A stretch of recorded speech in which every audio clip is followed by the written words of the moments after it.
नमस्कार दोस्तों, आज के इस वीडियो में हम बात करने वाले हैं सरसों के तेल की मिल कैसे आप शुरू कर सकते हैं।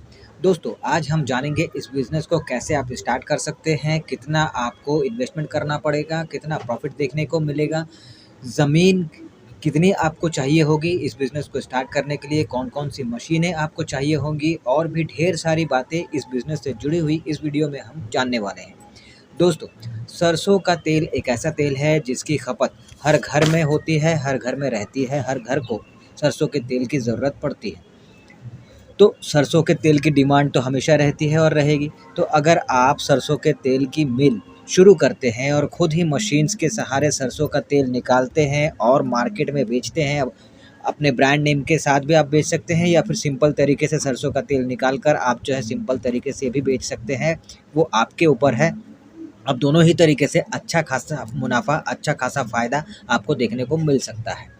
क्योंकि बहुत से लोग हैं जो मिल से डायरेक्ट सरसों का तेल खरीदते हैं, वो मार्केट में जो ब्रांड्स अवेलेबल हैं, वो लोग खरीदते हैं, लेकिन साथ ही साथ मिल से सरसों तेल जो मिल है, वहाँ से भी लोग जो है ज़्यादातर खरीदारी करते हैं सरसों के तेल की, क्योंकि इसमें जो प्योरिटी होती है तेल की, वो उसमें आपको नहीं मिलेगी जो मार्केट में ब्रांड नेम से बिक रहा है।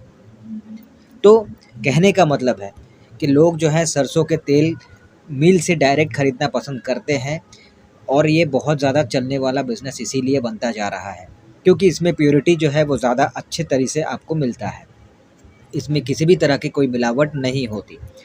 तो अब सबसे पहले बात करते हैं कि अगर इस बिज़नेस को कोई करना चाहता है, आप करना चाहते हैं, तो क्या करना होगा? सबसे पहले आपको एक जगह चाहिए होगा। अब जगह कम से कम 200 से 400 स्क्वायर फीट तो होना ही चाहिए और साथ ही वहाँ पे पानी, इलेक्ट्रिसिटी इन सब की सुविधा भी होनी चाहिए।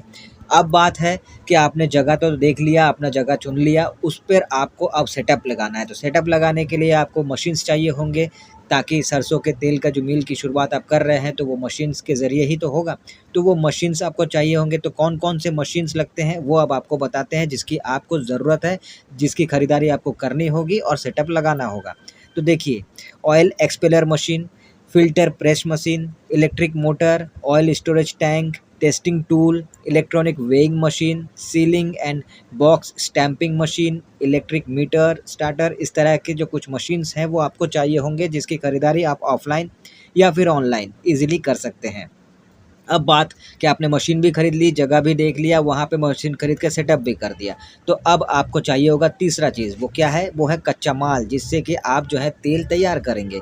तो अब कच्चा माल आप कहाँ से लेंगे? कच्चा माल आप कहाँ से खरीदेंगे? किस रेट पे खरीदेंगे? कैसे खरीदेंगे? चलिए इसके बारे में थोड़ी-सी जानकारी ले लेते हैं। तो देखिए, कच्चे माल के रूप में आपको सरसों सीड्स की ज़रूरत पड़ेगी, जो मार्केट में, मंडी में या फिर किसानों से आप ईज़िली खरीद सकते हैं अच्छे रेट पर, सस्ते रेट पर। हाँ, पर इसके लिए ज़रूरी ये है कि आपको सरसों के सीड्स की अच्छी पहचान होनी चाहिए। आपको बता दूँ कि 1 किलो सरसों की सीड्स में 25% से 30% तेल निकाला जाता है, यानी कि 250 से 300 ml तेल जो है वो 1 किलो के सरसों सीड्स में निकाला जाता है। तो उस हिसाब से आप 50 किलो सरसों के 50 इंटू 300 यानी कि 15,000 मिलीलीटर, 15 लीटर, इस हिसाब से आप हिसाब लगा सकते हैं कि जितना ज़्यादा आप जो है पर किलो मैंने आपको बताया, उस हिसाब से आप अपना अंदाज़ा लगाइए कि कितना प्रोडक्शन आप कर सकते हैं। खैर, तो इसके साथ-साथ आपको और भी कई चीज़ें चाहिए होंगी। सरसों के सीड्स तो आपको चाहिए ही तेल निकालने के लिए, लेकिन अब तेल निकालेंगे तो उसको पैक भी तो करना होगा, तो उसके लिए आपको खाली डिब्बे, बोतलें ये चाहिए होंगी। 1 लीटर, 2 लीटर, 5 लीटर, 15 लीटर, इस तरह के बोतलों में आपको जो है पैक करना है, तो इसलिए आपको चाहिए होगा। साथ ही पैकिंग मटेरियल के रूप में कागज़, कार्टून बॉक्स, ये सब भी चाहिए होगा, तो ये सब आपको लगेगा। अब बता दूँ कि अगर जैसे मैंने शुरुआत में कहा था कि आप सिंपल तरीके से आप जो है सिर्फ़ सरसों का तेल का मिल स्टार्ट करेंगे और सरसों का तेल जो है वो बनाएँगे और बेचेंगे, या फिर आप जो है अपना खुद का ब्रांड नेम के साथ में जो है आप जो है सरसों के तेल को पहले प्रोड्यूस करेंगे मिल में और फिर उसे आप बेचेंगे। कैसा करेंगे ये आपके ऊपर है।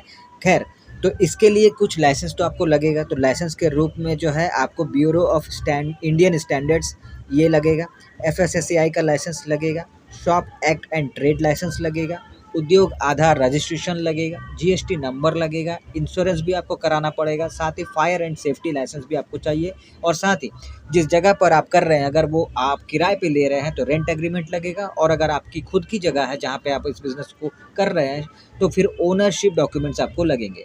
अब बात करते हैं कि इन्वेस्टमेंट और प्रॉफ़िट आपको कितना देखने को मिलेगा। तो देखिए इन्वेस्टमेंट की अगर बात करें तो लोअर लेवल पे अगर आप स्टार्ट करते हैं तो कम से कम में आपको 2 लाख तो खर्च करने पड़ ही जाएँगे।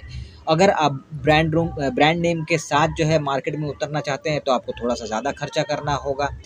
प्रॉफ़िट की अगर बात करें तो देखिए स्टार्टिंग में भी 50,000 तक ईज़िली आप कमा सकते हैं। पर बस ज़रूरत ये है कि अच्छा लोकेशन होना चाहिए, सही लोकेशन होना चाहिए और आपका बिज़नेस लोगों तक ज़्यादा से ज़्यादा पहुँचना चाहिए ताकि कस्टमर आपको ज़्यादा से ज़्यादा शुरुआत से ही मिलने शुरू हो जाएँ और आपकी कमाई जो है वो शुरू से ही एक अच्छी इनकम के रूप में आपको देखने को मिल जाए।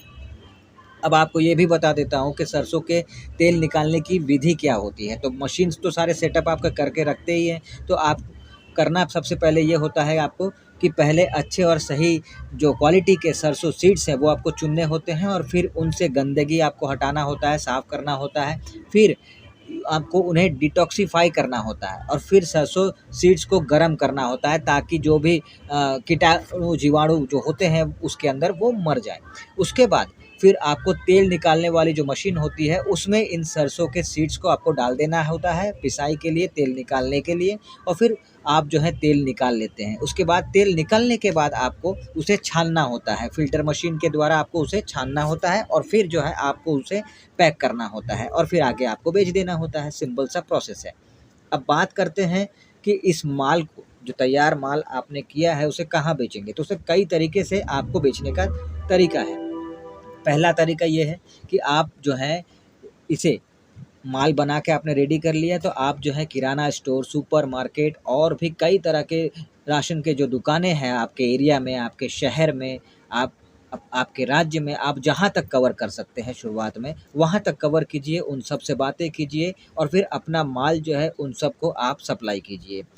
डिमांड के मुताबिक अगर देखें तो शुरू में डिमांड ऑब्वियस सी बात है कम होगा क्योंकि आप मार्केट में नए हैं। लेकिन धीरे-धीरे आपका प्रोडक्ट जो है अगर अच्छा है, क्वालिटी अच्छी है तो लोगों को पसंद आएगा और ऑब्वियस सी बात है कि आपके प्रोडक्ट की डिमांड भी धीरे-धीरे बढ़ेगी और प्रोडक्ट की डिमांड बढ़ेगी तो आपका इनकम भी बढ़ेगा। दूसरा जो तरीका है वो ये है कि कस्टमर ज़्यादातर ऐसे भी बहुत कस्टमर होते हैं जो डायरेक्ट आपके मिल पर आएँगे और वहीं से बना-बनाया आपका जो प्रोडक्ट है वो खरीद कर लेकर जाएँगे। और तीसरा जो तरीका है वो ये है कि कई कस्टमर्स ऐसे भी होते हैं जो खुद सरसों के सीड्स लेकर आते हैं, सरसों लेकर आते हैं और आपको कहते हैं कि भाई इसे पीस दीजिए, इसका तेल निकाल दीजिए, तेल बना के हमें दे दीजिए और जो भी आपका जो चार्ज है वो आप ले लीजिए। तो वो भी करके आप जो है एक्स्ट्रा इनकम आप कर सकते हैं और इस तरह के कस्टमर भी आप पा सकते हैं। चौथा जो तरीका है वो ये है कि आपके शहर में, आपके एरिया में जो भी होलसेलर्स हैं तेल के या और भी दूसरी चीज़ों के, तो आप उनसे बात कीजिए, उनसे कॉन्टैक्ट कीजिए और अपने तेल को उन्हें सप्लाई करने का, उन्हें बेचने की आप कोशिश कीजिए और बेचिए उनको। बस आपको इतना ध्यान देना है कि आप जो तेल प्रोडक्शन कर रहे हैं, उसकी क्वालिटी अच्छी होनी चाहिए। क्वालिटी अगर अच्छी होगी तो कस्टमर को अच्छा लगेगा और कस्टमर खुद ब खुद अपने आप आपसे जुड़ता चला जाएगा। आपके कस्टमर जो हैं वो बढ़ते चले जाएँगे और आपकी इनकम जो है वो अपने आप बढ़ती चली जाएगी। तो दोस्तों ये बहुत ही एक अच्छा ऑप्शन है आज की तारीख में कि सरसों के तेल की मिल खोलिए और सरसों का तेल आप खुद प्रोड्यूस कीजिए और फिर उसे पैक करके मार्केट में आप बेचिए। बहुत ही अच्छा ऑप्शन है और बहुत ही अच्छा प्रॉफ़िट इसमें आपको देखने को मिलता है।